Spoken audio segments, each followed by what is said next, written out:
Ipoa wishes to update the public as follows.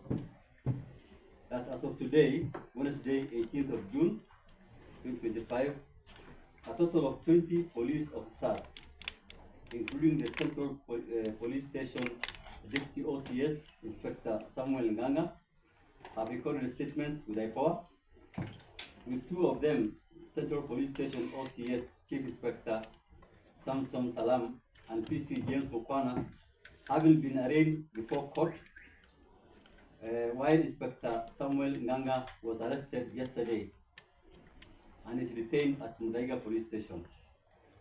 Similarly, civilians who have been also arrested include Kelvin Leticia Mutava, who allegedly interfered with the CCTV footage, and three others, namely Brian Waniki Ujue, Collins Karani, and Jean Anito, who were inmates at the Central Police Station on the material day. They were taken to various courts. Ipoa, through its investigating officer, made applications in court for all the arraigned suspects to be held for more time to allow Ipoa to conclude its investigations. Further, having found basis, Ipoa has now issued summons to the Deputy Inspector General of Police, Mr. Lagat, to appear before the authority's investigation team to record a statement. The authority made a miscellaneous application to mobile service providers to supply Ipoa with mobile phone data for persons of interest to help in the investigations into the murder of Mr. Ojwang. Further, the seized DVR footage from Central Police Station and biological samples, the blood taken from the cell, have been supplied to the government chemist, and they are currently under analysis. We are waiting for a report from the government chemist on the DNA analysis. To expedite the investigation, Ipoa has been working collaboratively with the Office of the Director of Public Prosecution, and Ipoa is confident that by early next week, the investigation file with a recommendation to charge various suspects will be ready. The authority appeals for calm and assures Kenyans that in the quest for justice in this matter, there will be no sacred cows. Anyone found culpable will be prosecuted.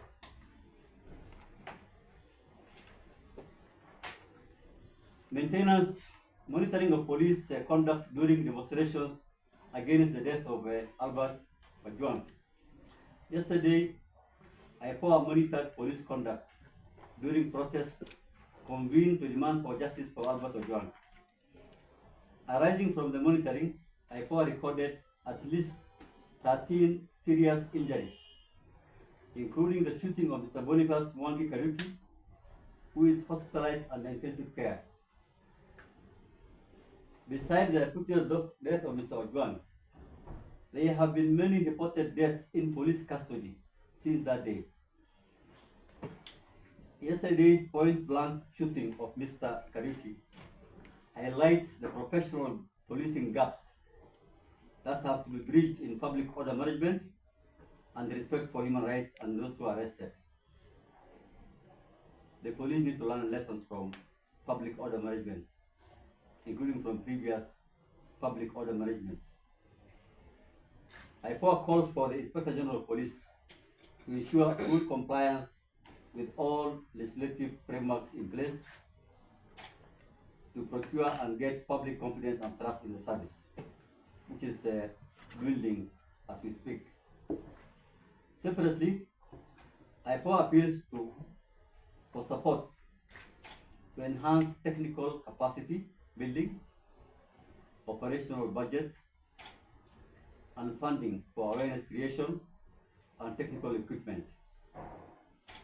To contextualize, Ipoa had to request for external technical support in retrieval and analysis of the DVR footage from Central Police Station, yet it owns a modern Celebrite equipment that can do this. This equipment could not be used because the license expired and has not been renewed because of lack of budgetary support and funding. The authority continues to appeal to Parliament to increase the funding to enable Ipoa to engage more investigators, more analysts, and be able to have equipment to conduct its investigation. Ipoa is dedicated to conducting investigations with impartiality as we deliver our mandate to hold the police accountable and working towards the attainment of Article 2.4 of the Constitution of Kenya, which requires the highest standards of discipline and professionalism from the police force. Thank you. Thank you very much, Chair.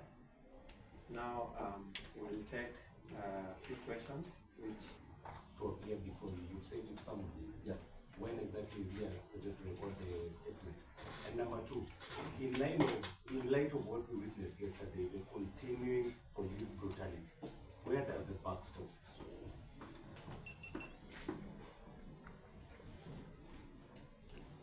any other questions?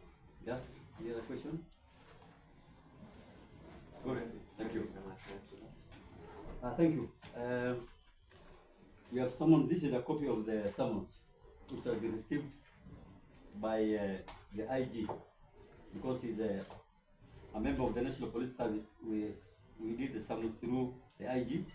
It has been received. We have confirmed that he's aware about the summons, and he needs to appear before the Ipoa investigators to shed light on his own version of what he says will do has happened. And we have taken a statement from all the police officers, and he's probably the last policeman who will be interviewed by the investigators. So he's coming tomorrow. I don't want to give you the time. That way, I think we want to maintain the integrity of the investigations and for even our personnel. Now, on the issue of the public order management administration, there was clearly a lot of violence on the protesters. I think the right of Kenyans to demonstrate, to picket, is enshrined in the Constitution, and the use of lethal force against the unarmed protesters is illegal, and we have already taken action.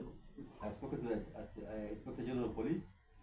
We are going to have that officer arrested and charged in court. That's very obvious from the films that is available. But beyond that, you raised a very good question. Where does the buck stop? I think this is a matter of professionalism within the police force. Training. The police need to be able to respond to public order with the proportional force. I think excessive use of force, and especially use of lethal fire in public order management, is very, very bad. And we have, as Ipoa, I think, documented many such incidences, and where officers have been found culpable, they have been charged. We have got so many convictions against policemen. But I think the buck stops with the National Police Service and its command to ensure discipline, professionalism, and respect for human rights. Thank you. Another question? My name is Washira from KBC. You talked about yesterday you recorded at least 13 serious cases. And you've mentioned about one officer who will be arraigned in court and charged. Are there other officers involved in these 13 cases that are on your radar? Yes, they are. And our team, which has been monitored for every demonstration, Ipoa sends a team to monitor the conduct of the demonstrators and the police. And they document the report, and we study. So we have other files which are going on. This one was so obvious and very often. That's why it was very quick charging. Also to recommend this charging. How many officers are on your radar from yesterday's incident? I don't have the number. Yeah, I can get you the information after this. You're from KBC. Yeah. Okay. Any other question? Thank you very much. And our commissioners will be deployed to all the regions. We are going to monitor public order from there, and we will update you next week, inshallah. Thank you.